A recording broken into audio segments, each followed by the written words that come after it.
Hi, my name is Nicolas Rodriguez and I'm going to present the topics that I like the most of this whole term of architectural technology. The topic that caught total my attention is the roof in every architectural style and how it is totally bound to the weather, the location and the materials that were available for them at that time.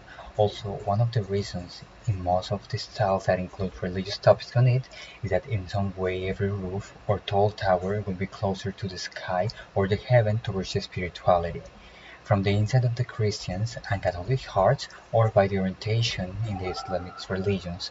Every style that was influenced by a religion shows different details and roof materials, but each one shows a difference in how they think the design and how that will also be something differential.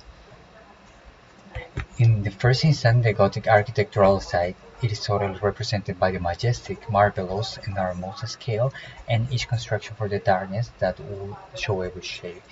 But the spirituality and details is every ornament, the complex sculptural work in every millimeter, and the meaning of it.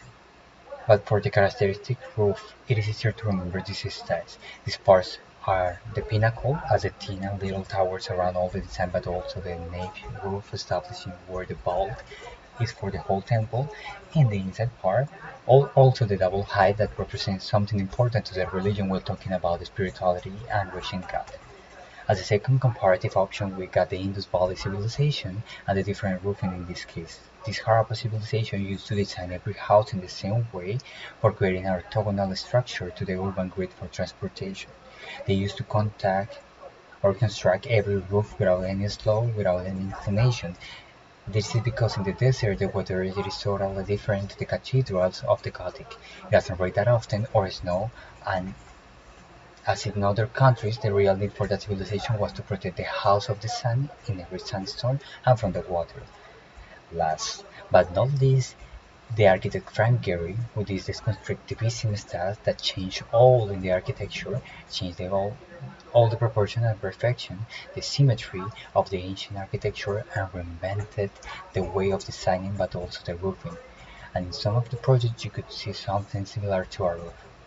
In others the shapes are hiding out or working as a roof, taking into account the complexity or creating different shapes, and with the new technology support the drainage in a hidden way for maintaining the beauty, in the same way as Santiago Calatrava does with every design, looking for a different solution in regards of the drainage and the weight that the rain or snow could cause on the cover of the building.